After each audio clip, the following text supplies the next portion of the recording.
Se você é pai de aluno da rede particular de ensino do estado de São Paulo, seja do ensino infantil, fundamental ou médio, você vai gostar desse vídeo, porque o Procon de São Paulo baixou algumas diretrizes para as escolas particulares fornecerem não só o diálogo com os pais, mas também uma redução no valor da mensalidade e o impedimento de cobrar alguns extras que estavam sendo cobrados junto com a parcela da mensalidade. Assista o vídeo, você vai gostar.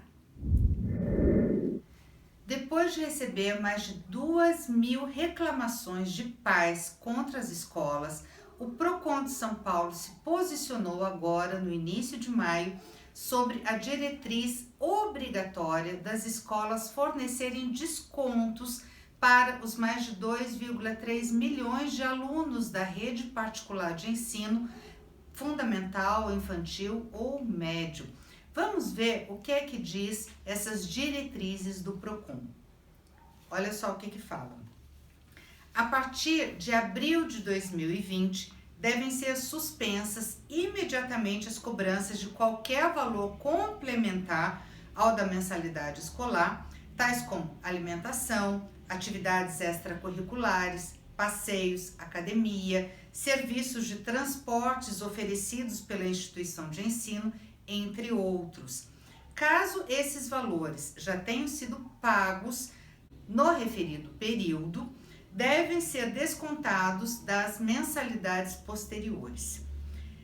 Deve ser disponibilizado ao menos um canal de atendimento ao consumidor para tratar das questões financeiras. A existência desse canal deve ser comunicada a todos os seus consumidores através de meio tecnológico, ou seja, e-mail, WhatsApp, qualquer meio serve para informar os pais que esse canal de atendimento está disponível para negociações.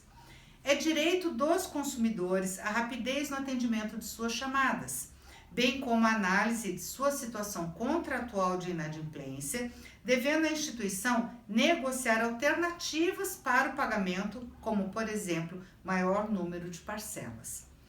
A instituição que desejar implementar o ensino à distância deverá disponibilizar os meios tecnológicos para que o consumidor tenha acesso ao conteúdo programático. O consumidor somente poderá recusar o ensino à distância na hipótese de não possuir infraestrutura como tablet, computador ou celular com acesso à internet, devendo, neste caso, a própria instituição apresentar como alternativa o respectivo plano de reposição de aulas ou o fornecimento da respectiva tecnologia. E deve ser oferecido um percentual de desconto na mensalidade escolar, cujo valor pode ser proposto pela própria instituição, de acordo com a sua situação econômico-financeira. Embora livre o percentual de desconto a ser fixado, a sua concessão é considerada diretriz obrigatória, ou seja, as escolas vão ter que abrir as contas, porque o Procon pode multar. As escolas podem recorrer dessa diretriz do Procon. De acordo com o Procon, as escolas do estado de São Paulo que não atenderem às diretrizes terão que apresentar a sua planilha de custos, responderão a processo administrativo e poderão ser multadas. As escolas têm que conceder o desconto de acordo com a redução de custos que tiveram e, se não reduzirem, o Procon vai instaurar um processo administrativo para checar se elas de fato não tiveram nenhuma redução ou diminuição desse custo no período de pandemia. Segundo o órgão, se as escolas tiverem redução de custo e não repassarem essa alteração para as mensalidades, elas podem responder por prática abusiva de preços. A discussão sobre os descontos das mensalidades começou em março, quando as escolas fecharam as portas. Em 23 de abril, completou um mês de recesso escolar e de muita discussão sobre o assunto. Alguns estabelecimentos já tinham suspendido a cobrança dos serviços extras e estavam oferecendo reduções nas mensalidades durante a quarentena. Contudo, muitas escolas informam que não podem atender a medida, pois não há margem para redução de valores. Também informam que já estão sofrendo com a inadimplência, que deve aumentar até o final do ano. Segundo o Sindicato dos Estabelecimentos de Ensino do Estado de São Paulo, as diretrizes da nota técnica do Procon São Paulo não levam em conta as condições financeiras das escolas, que não podem dar descontos nas mensalidades pelos seguintes motivos. Vamos ver agora o que é que diz o lado da escola. Eles falam o seguinte, que a suspensão das aulas presenciais não trouxe redução de gastos para a maioria das escolas, pois elas continuam funcionando e oferecendo ensino remoto. A maior parte dos custos é com o salário de funcionários, que continuam sendo pagos. Cerca de 40% do valor da mensalidade corresponde a tributos e as escolas privadas não recebem nenhum subsídio público para oferecer educação. As escolas gastaram para se reestruturar e conseguir oferecer o ensino à distância durante a pandemia. A redução dos custos com luz, água e outros não traz uma economia significativa para a escola, pois são custos que representam cerca de 0,75% apenas do orçamento mensal. E o setor estuda então entrar na justiça contra essa determinação do Procon e propõe uma solução diferente. Em vez de descontos nas mensalidades, as escolas particulares sugerem postergar o pagamento das mensalidades, principalmente para o segmento que atua junto a classes de menor poder aquisitivo, que são as mais afetadas no mercado educacional. Das cerca de 10 mil escolas particulares do Estado associado ao sindicato, 24% atendem a população que não pertence às classes mais altas.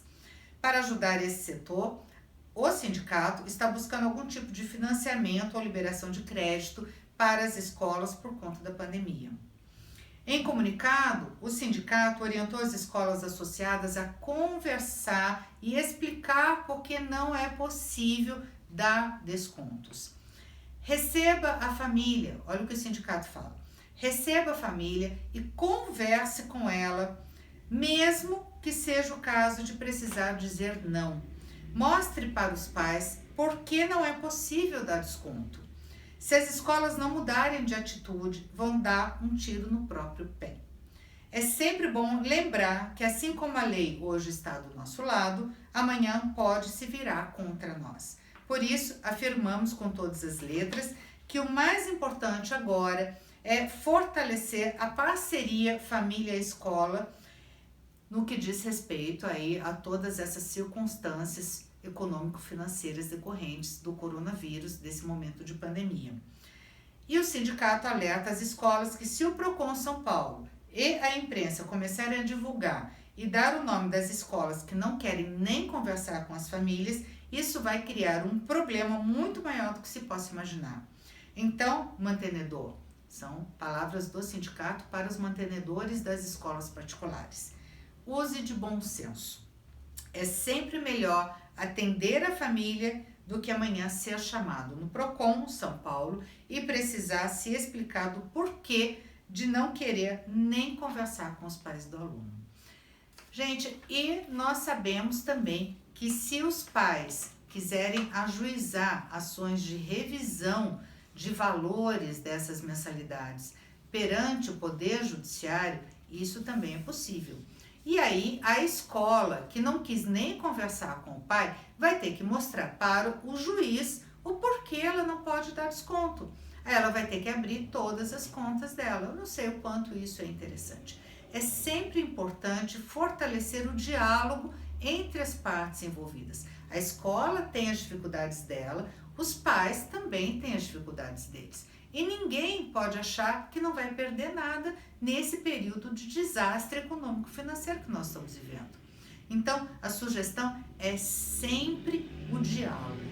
Se não conseguir, já sabe, o Procon está de olho, pode até multar as escolas, vai fiscalizar realmente, as escolas vão ser obrigadas a fornecer as planilhas de custo e, em último caso, a judicialização da questão. Agradeço muito a sugestão do empresário Augusto Freire, que solicitou que esse vídeo fosse feito para esclarecer todas essas questões para a população e toda a nossa comunidade.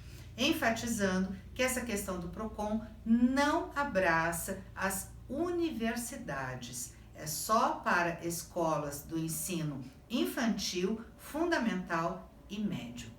Espero ter ajudado você. Um grande abraço, até a próxima!